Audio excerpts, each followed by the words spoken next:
Como saben, hace un par de semanas habíamos comenzado una serie nueva. A mí me encanta esto de desarrollar series juntos porque siento que vamos acompañados en un viaje de revelación. Siento que a través de cosas y a través de historias de las escrituras que de repente pasamos muy por encima porque pensamos, bueno, son cosas que pasaron hace mucho tiempo y demás, especialmente cuando hablamos de temática del Antiguo Testamento, porque pensamos, bueno, esta gente hace rato lidió con esos temas, pero como siempre yo digo, el ser humano sigue siendo el ser humano, nuestro corazón sigue teniendo las mismas luchas, las mismas dudas, las mismas situaciones que otros en el pasado vivieron.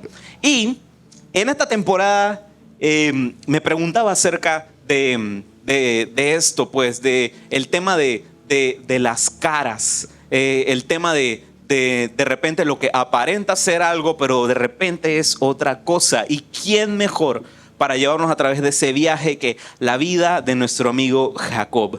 Por eso es que a esta serie le pusimos como título Las caras de Jacob. Y hoy vamos a ver la parte número 2 de las caras de Jacob. Honestamente, esta parte tenía pensado juntarla con la de la semana pasada, pero qué va, yo decía esto va a estar muy largo. Ya cuando uno predica más de una hora, ya yo les estoy viendo a ustedes las caras de hambres, así que yo dije, no voy a hacer malo con la gente, así que vamos a hacer una pausita aquí estratégica y después continuamos. Porque si te habrás percatado, la imagen... A mí me encanta diseñar. Los que no saben, el pastor es el que diseña esas cosas. Así que a mí me encanta diseñar. Y como que el icono que tenía para representar esto es el que le sigue, que es como un platito. Ajá, ese. El de la sopita. Y la semana pasada lo tenía así puesto, pero bueno, no mencioné nada de la bendita sopita. Y así que lo que simplemente hice fue que le invertí los colores. Truco de diseñador, así de pim pum pau, lo diseñé rápido. Nada más le invertí el color. Pero bueno, esa bendita sopita que ustedes ven ahí es la sopa más cara del mundo. Y lo vamos a ver a continuación. El caldo más caro del mundo. El guiso más caro del mundo. Vamos a ir viendo juntos esto. Y la historia de hoy comienza en Génesis capítulo 25, donde habíamos quedado, pero desde el versículo 29. Pero antes de comenzar, quisiese que oremos por este tiempo juntos. Padre Santo, gracias te doy por esta oportunidad que tenemos de estar juntos, reunidos en libertad, Señor, para poder recibir de parte tuya, Señor, revelación de tu palabra, Padre. Te pedimos en esta hora, Señor, que abras nuestro entendimiento, nuestros oídos y nuestro corazón, Señor, a lo que tú quieres plasmar en nosotros, Señor. Haz que tu palabra el día de hoy, Señor, corte con lo que tenga que cortar, Señor, y que también siembre lo que tenga que sembrar en nosotros, Padre. Toma control de este tiempo, de este ambiente lleno de tu presencia, lleno de tu palabra. Te lo pedimos en el nombre de Jesús y todos dicen amén.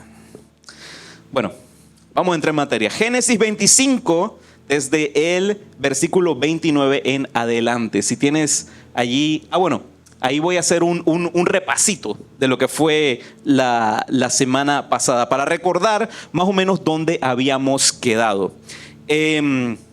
Si sabes, la semana pasada estuvimos viendo un poco del comienzo de la historia de Jacob. Y qué mejor manera de saber el comienzo de una persona que ver y examinar la vida de su familia, de sus papás. Lo que es el libro Génesis, vemos que es una genealogía continua de lo que es este linaje, esta familia. A mí me gusta verlo, ¿sabes cómo? Como las trilogías de Star Wars, porque supuestamente esas son las de la familia Skywalker. Bueno, esta es la familia de Abraham. Ahí estamos viendo ya el tataranieto. Y estamos viendo ahí el recorrido que da esta historia. Y para hacer un breve recuento, te comento que habíamos visto la historia de los papás de Jacob, que son Isaac, el hijo de Abraham, y Rebeca, su esposa. Rebeca tenía una situación, Rebeca era estéril, pero ora, le pide al Señor para que su matriz pueda producir hijos y el Señor le habla y le dice que iba a ser mamá de mellizos. Y no solamente le revela eso, sino que le da una promesa. Y esa promesa que le da dice que dentro de ella se levantarían dos naciones, que sus hijos serían como los cabezas, los líderes de dos naciones enormes.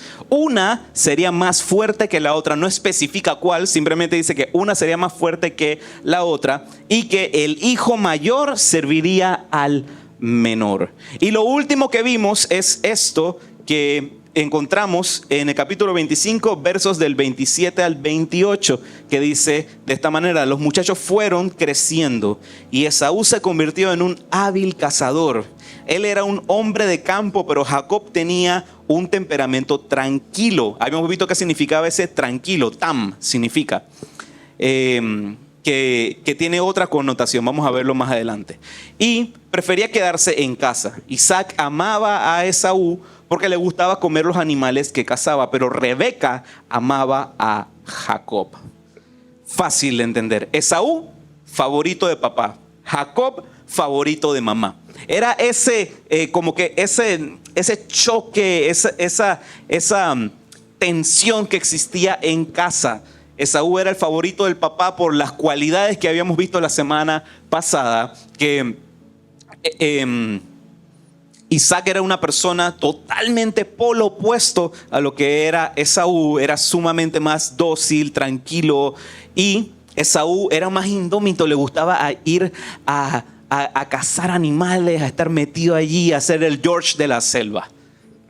Pero Jacob era lo contrario. Jacob era más hogareño, era estar en casa, ayudar a la mamá y etcétera. ¿Y a qué mamá no le gusta un hijo que lava, trapea, cocina? Así que estaba la mamá, Rebeca, amadísima de su hijito Jacob. Había ahí ese favoritismo de ese momento.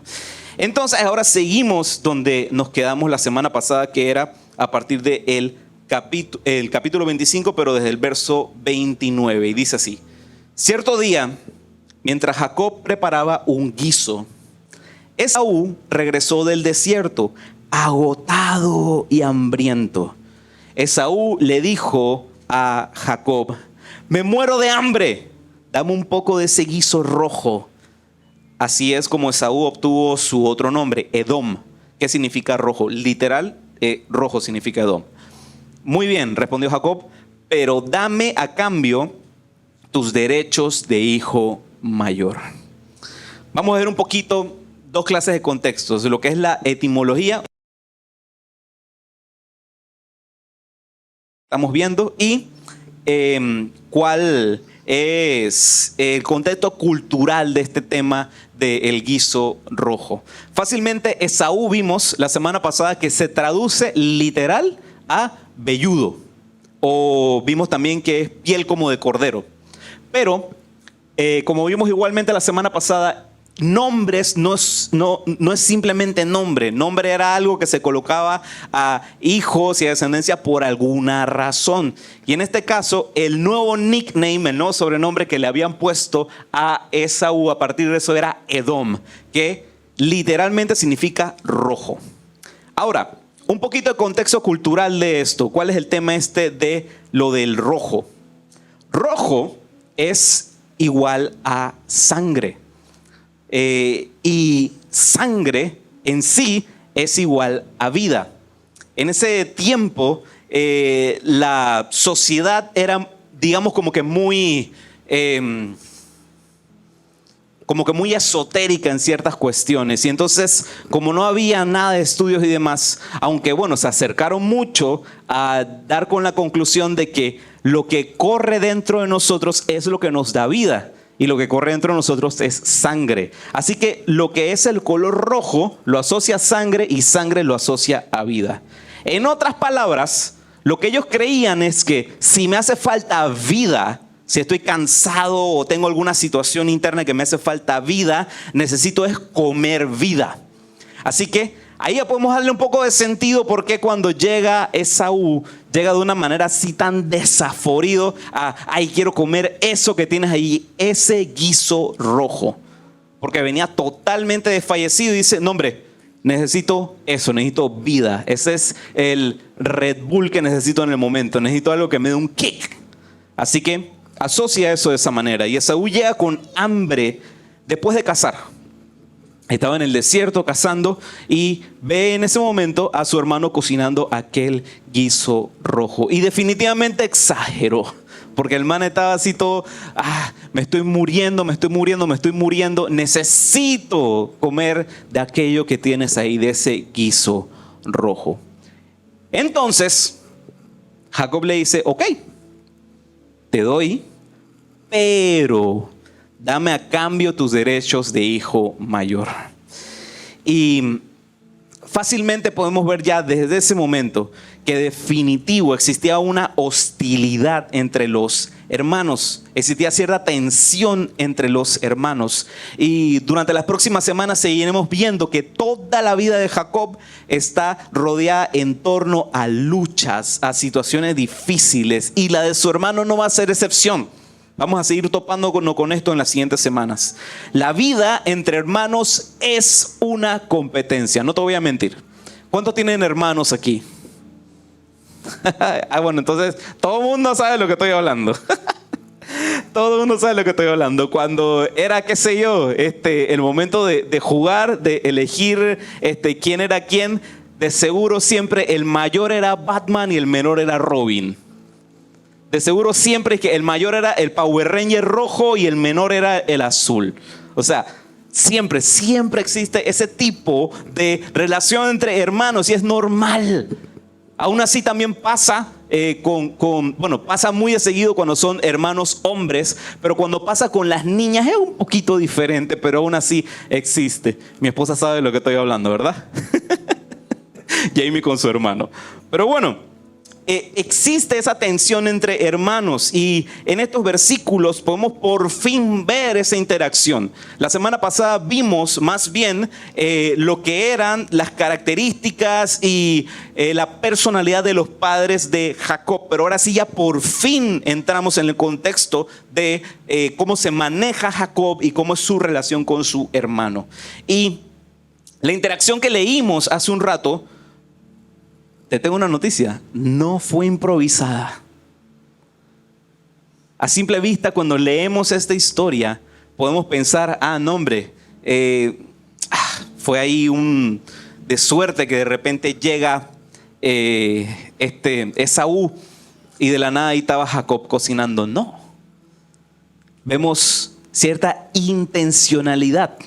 Jacob planeó todo hasta el mínimo detalle. Seamos honestos, o sea, justo en el momento que abre la puerta, él tenía la olla revolviendo. O sea, él ya sabía a qué hora iba a llegar, él sabía que capaz iba a llegar con muchísima hambre y es más, de repente vemos de que en la Biblia no especifica y no habla de que vino con algún animal, que vino con algún premio, con alguna casa de algo. No vino con nada, simplemente llegó muerto de hambre. Así que lo más seguro sabía que ese día no iba a tener un buen día Esaú. Y prepara el guiso casualmente rojo para tenerle ahí una pequeña trampa a Esaú. Aquí podemos caer también en una trampa nosotros, en pensar que, perfecto, se está cumpliendo la voluntad de Dios. Porque decíamos en lo que vimos la semana pasada, sí, de que Dios habló, de que iba a haber esta interacción entre una nación que sería más fuerte que la otra, de los hermanos, y que el mayor serviría al menor. Así que perfecto, se está cumpliendo la voluntad de Dios. Como Jacob es el suplantador, el tramposo y el engañador, el que usurpa el lugar del otro, él planta este engaño pues para poder quedarse con la primogenitura. Así que es él el malo de la película. Es lo que a simple vista siempre vemos de esta historia. Sí, Jacob es el malo de la película, pero te tengo una noticia, no va a ser tan sencillo como eso. No va a ser tan sencillo como eso. Recuerda que ayer vimos que una de las cualidades de Jacob era que era tam, que era tranquilo, que era hogareño, lo que también significa en otro contexto que se utiliza esa palabra tam, que era perfecto, tenía una cualidad positiva. ¿Cómo puede ser alguien tam el malo de la película? ¿Cómo puede ser alguien perfecto, alguien bueno, el malo de la película? Así que ya desde el comienzo esta historia nos está diciendo, no va a ser tan fácil, no va a ser tan fácil entender esto. Génesis 25:31 dice así: muy bien, respondió Jacob, pero dame a cambio tus derechos de hijo mayor. Y vimos igualmente la semana pasada que estos derechos de hijo mayor, o ser más bien el primogénito, era la manera en cómo funcionaba el mundo antiguo. Siendo el primogénito, eras el que iba a tener la doble porción de herencia, eras el que iba a ser la cabeza de la familia cuando tu papá no estuviese. Tenías muchos privilegios. Era incluso una ley injusta, porque no se trataba de mérito, ni de capacidades, ni nada, sino era por el simple hecho, pues, de que tú saliste primero. Y ni siquiera fue de que tú hiciste así del vientre de tu mami y que aquí llegué. Ay, Dios mío, está como muy gráfico eso que dice, pero bueno. Ni siquiera eso, sino que bueno, pues, por chance saliste primero. Entonces, es una ley implantada por el hombre. Algo que ellos consideraban, bueno, como naciste primero, eres el que tiene los privilegios. Pero veremos hoy que Dios está a punto de darle la vuelta a este asunto. Dios interviene en el sistema humano a través de esta familia y revela quién es. Ahora, no hay un texto claro de que Rebeca le haya contado a Jacob lo que Dios le mencionó cuando ella estaba embarazada. No hay un texto que diga eso con claridad. Pero debido a la forma en cómo Jacob se maneja, porque él se sentía, la palabra en inglés es entitled, o sea, se sentía como que el privilegiado, pues, como el privilegiado. De la manera como él se maneja, de seguro, cuando estaba chiquito, de repente la mamá a lo mejor ahí cargándolo o poniéndose a jugar con él, y además le decía, mira, cuando tú eras chiquito el Señor me dijo que tu hermano mayor te serviría, que ibas a ser grande, que ibas a ser lo máximo. Así que no es algo que digamos que brotó en el momento. Lo más seguro fue algo que él fue creciendo en ese ambiente y la mamá le empezaba a hablar y comentar esto. Era alguien con un plan y con un propósito. Ahora, ¿cuál era ese propósito? El propósito era recibir lo que Dios había prometido. Y aquí es donde de repente le metemos el ingrediente humano y decimos, ok, el plan es recibir lo que Dios prometió, pero sin importar el precio a pagar.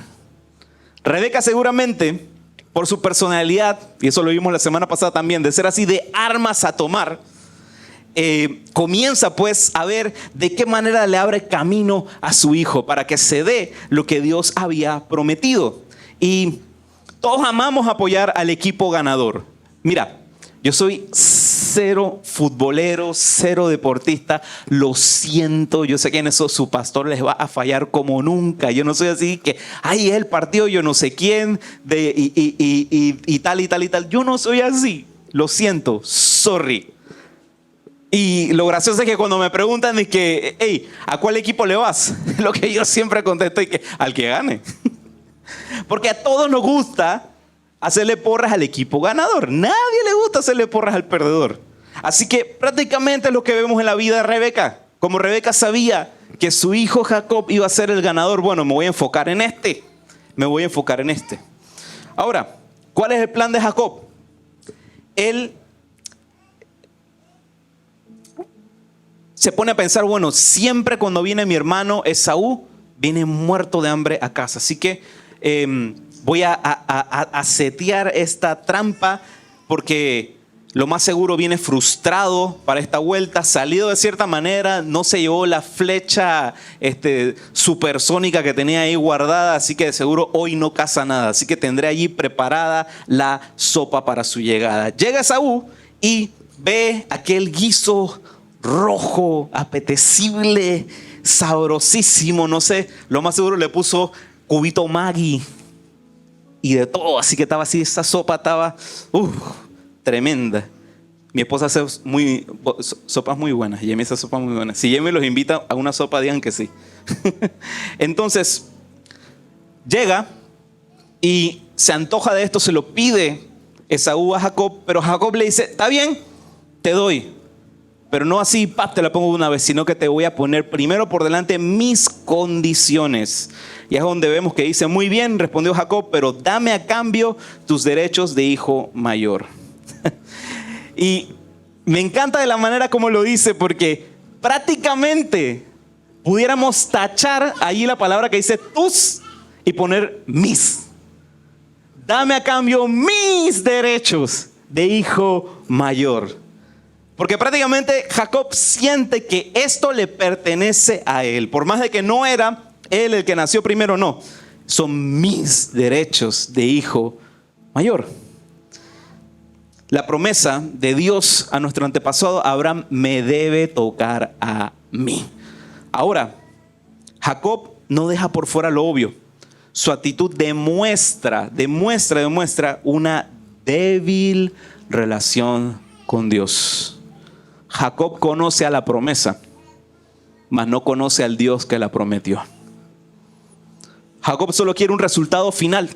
Es lo único que quiere, mas no entiende la importancia y la responsabilidad de ser el primogénito. No lo entiende. Jacob necesita ganar el favor, la aprobación de los demás. Así que se enfoca en eso, en tratar de ver cómo puede él llegar a tener la primogenitura, porque es aquello lo que le va a dar poder, identidad, es lo que él necesita. Jacob quería algo que realmente no conocía. No conocía. Lo dice el versículo. Quiero los derechos de hijo mayor. Nos lo revela de una vez. Quiero los derechos de hijo mayor. Te digo algo. Ser bendecido no es solo un derecho. También es una responsabilidad. La bendición sobre tu vida no es un derecho como hijo de Dios, sino que también tiene una responsabilidad el ser bendecido por Dios. Jacob no solo quiere las cosas a su manera, sino que también las quiere en el tiempo que él quiere. Sí, no voy a esperar hasta que se cumpla lo que Dios prometió, voy a hacer lo que sea. Así sea vender a mi madre, pero voy a hacer y cumplir lo que Dios me prometió. Cree que el tomar el asunto en sus manos y hacer toda clase de engaños y de trampas justifica que al final se dé lo que Dios prometió. Jacob necesita aprender algo en medio de esto. Necesita aprender que el cumplimiento de la voluntad de Dios no se impulsa a partir de trampas, de engaños, de coima. Dígame si le estoy hablando a alguien, de coima, de hacer las cosas a escondidas. No. Eso no impulsa que se produzca la bendición de Dios. Todo se cumple en su tiempo. El tiempo de Dios es perfecto. Si estás pasando por una situación ahorita que no sabes por qué no se mueve tal cosa y demás, estoy seguro, porque esas cosas pasan.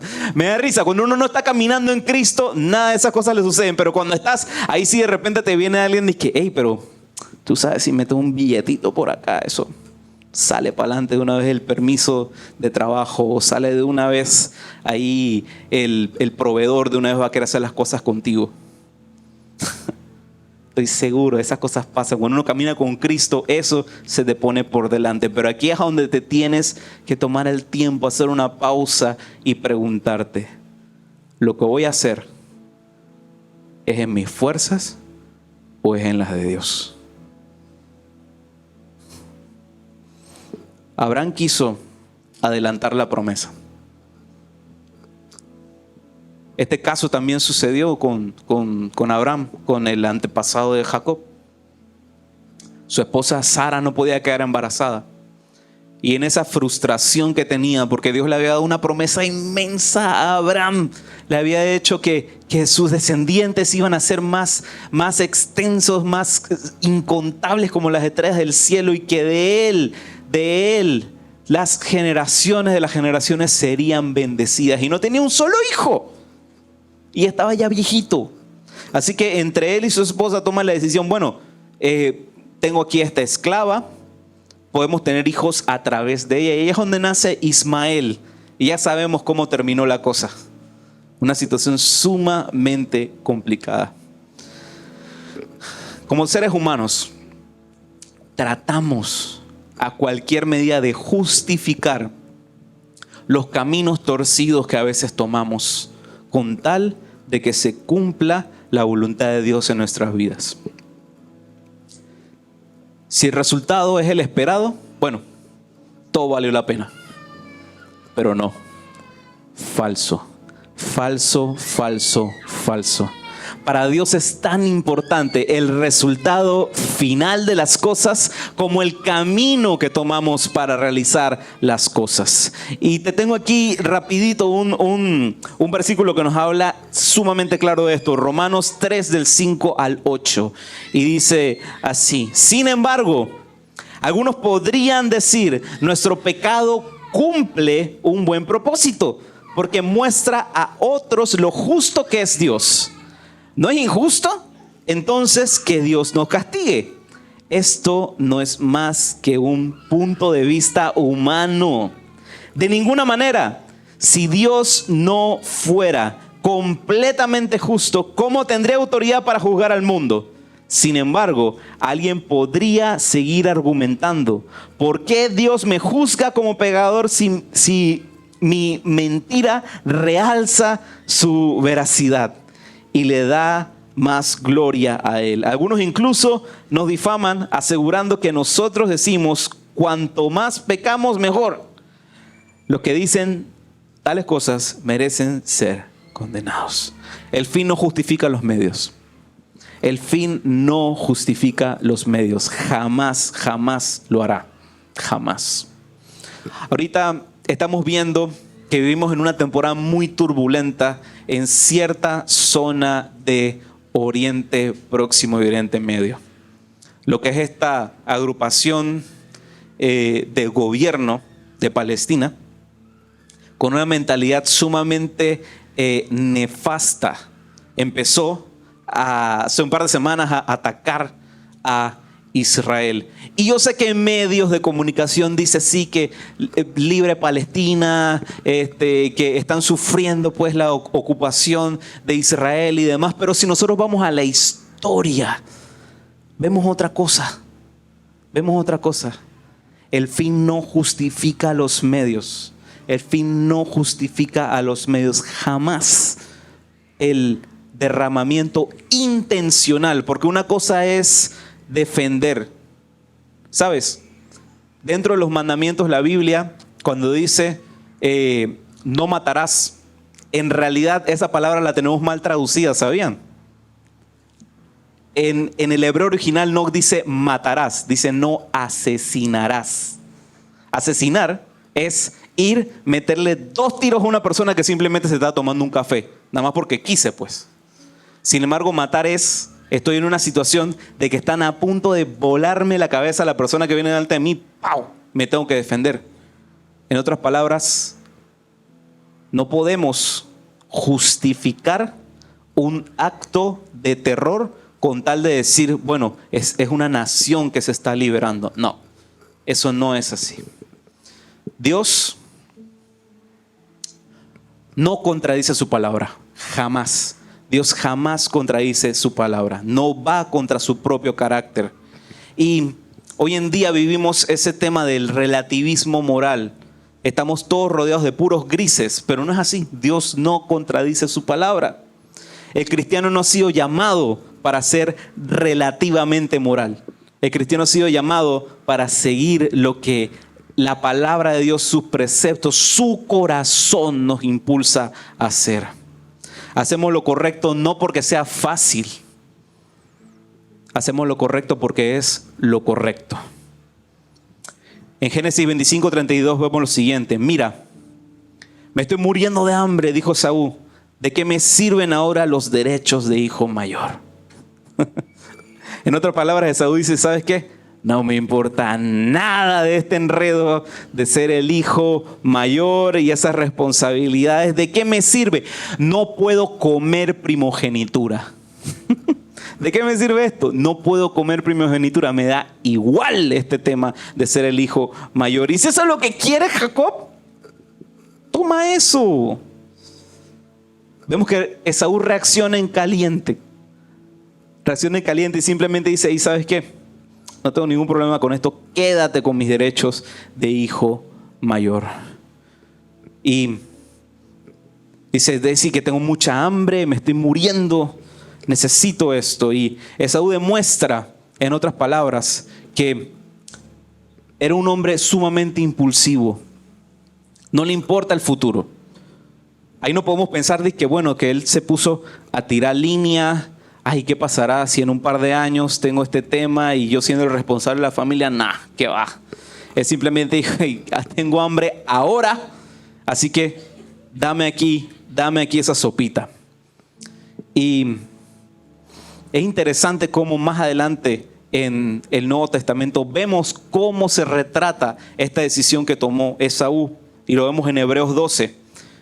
Dice, asegúrense de que ninguno sea inmoral ni profano como Esaú, que cambió sus derechos de primer hijo varón por un simple plato de comida. Ustedes saben que después, cuando quiso recibir la bendición de su padre, fue rechazado. Ya era demasiado tarde para arrepentirse, a pesar de que suplicó con lágrimas amargas. Esaú revela que tiene un corazón egoísta, impulsivo, de poca visión. Él solamente está pensando aquí y en este momento, aquí en lo que estamos. A Esaú no le importa ni le da valor a la promesa de Dios, a lo que Dios prometió para Abraham y lo que por generaciones iban a estar viviendo. No le importa, no le importa. Esaú demuestra no ser, en cierta manera, digno de recibir esa promesa, la promesa de Abraham. Hasta aquí será sencillo entender la historia. Hasta aquí sería sumamente fácil entender la historia. Pero, como te decía al comienzo, no va a ser tan fácil. Porque Jacob no se queda atrás. También Jacob es egoísta, si lo vemos desde este punto de vista. Porque si Jacob anhela tanto la primogenitura, pero toma esa promesa de Dios creyendo que la puede comprar con un simple plato de lentejas, no le has visto el valor verdadero. No le has visto el valor verdadero. No tienes la mínima importancia a eso. Solamente quieres el fin, sin importar el medio. Ahora, podemos hacer esta pregunta ya al final. ¿Quién es entonces el villano o el bueno de la historia? ¿Quién es el bueno de la historia? Nadie es el bueno. Y es muy curioso, por eso que me gusta tanto esta historia de Jacob, porque es igual que la vida, No podemos considerar de que somos realmente buenos, porque siempre hay algo allí que Dios todavía está trabajando. Nadie es bueno. Sigamos viendo, Génesis 25:33 dice, pero Jacob dijo, primero tienes que jurar que los derechos de hijo mayor me pertenecen a mí. Así que Esaú hizo un juramento mediante el cual vendía todos sus derechos de hijo mayor a su hermano Jacob. Yo me imagino a Jacob, dije, la trampa funcionó. El cazador fue cazado. Aquí ya me saqué la lotería, lo logré. Ahora voy a ser yo quien tenga los derechos de hijo mayor. Pero sin saber realmente qué era lo que él estaba recibiendo. Ser primogénito no era sencillamente una posición para recibir algo, sino que también era una responsabilidad de un servicio. Y Jacob no lo entendía hasta ese momento. Génesis 25:34 dice: entonces Jacob le dio a Esaú guiso de lentejas y algo de pan. Esaú comió y luego se levantó y se fue. Así mostró desprecio por sus derechos de hijo mayor. Esaú recibe lo que finalmente quería. No solo saciar su hambre, sino que también librarse de ese peso, de esa responsabilidad de ser el hijo mayor, el representante aquí de la familia, el que tiene que sacar esto adelante, porque Esaú lo que más quería era estar metido en el campo, cazando animales, totalmente relajado, despreocupado de la vida. No quería esa responsabilidad. A lo mejor, si hubiera querido los derechos de hijo mayor como Jacob, hubiese actuado un poquito diferente. De repente sí los quería, pero no quería las responsabilidades que llevaba. Quiero hacerte una pregunta esta mañana. ¿Cuántos seguimos vendiendo nuestra primogenitura por un plato de lentejas? Es algo que pasa todos los días. A mí me gusta decirle a la gente, mira, la pregunta principal de todo seguidor de Jesús no es cuándo recibiste a Cristo en tu vida, sino si hoy recibiste a Cristo en tu vida. Porque es una decisión diaria. Yo les he dicho 1,000,000 veces, si te vendieron este tema, si te lo pusieron por delante, que caminar con Jesús es un paseo, lo máximo, sencillito, no es así. Hay muchas cosas que día a día el Señor sigue trabajando en mi corazón. Y sigue limpiando, y sigue cortando, y sigue moviendo, y sigue cambiando. El caminar en Jesús es un constante aprendimiento y arrepentimiento. De eso se trata. Pero nuevamente, como siempre digo, no hay mejor manera en cómo gastar tu vida que gastarla a los pies de la cruz. Al final podemos decir que Jacob se salió con la suya, pero realmente no, porque no tenía idea de lo que había recibido en sus manos. Recibió lo que quería, pero no sabe qué es lo que recibió. Porque si cree que la primogenitura es algo así, como lo que él se está imaginando, más adelante se dará cuenta que todavía queda mucho camino por recorrer. Después de todo esto, veremos que Dios lo termina usando. Las próximas semanas vamos a verlo. Dios termina usando a este hombre roto y quebrado para poder construir algo maravilloso. Dios usa todo el tiempo personas rotas, porque el que tú seas una persona rota por dentro no quita que Dios haga cosas a través de ti. Después de todo, lo que Dios usa no es consecuente a lo que Dios elige. Dios puede usar lo que sea y lo hará. Lo que para otros voy a ser usado para mal, Dios lo va a usar para bien. Y como lo habíamos hecho la semana pasada, quiero dejarte nada más 3 aplicaciones de lo que vimos el día de hoy. Número 1, el tiempo de Dios es mejor que el mío. No juguemos a ser más vivos que Dios. No juguemos a ser más vivos que Dios, créeme. Ay, Dios mío, en el pasado intenté hacer tantas cosas, pero al final del día me di cuenta que sus tiempos son perfectos. Prefiero no meter la mano en ciertos temas y simplemente hacer lo que Él me ha mandado a hacer. Y Él se encarga. Lo segundo, Dios trabaja a través de personas rotas. Si en esta temporada en la que te encuentras, por X o Y situación, Sientes de que eres la persona menos capacitada para realizar aquello que Dios ha prometido, que te ha hablado en su palabra y piensas, no hombre, esto no lo puedo hacer. Déjame decirte que tienes el corazón perfecto para hacerlo. Porque Dios trabaja donde hace falta invertir trabajo. Y tercero y último, y ya pueden venir el worship team. Los planes de Dios son más grandes que los nuestros, mucho más grandes que los nuestros. Quiero hacerte nada más un ejemplo aquí rapidito. Voy a tomar aquí el micrófono de Jamie.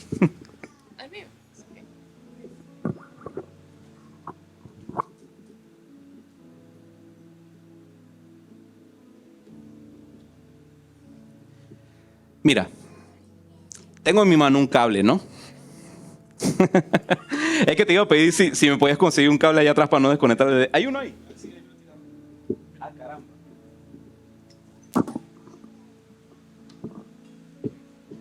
Ay, Dios mío, el Señor me lo dejó aquí como que sí, haz el ejemplo del cable.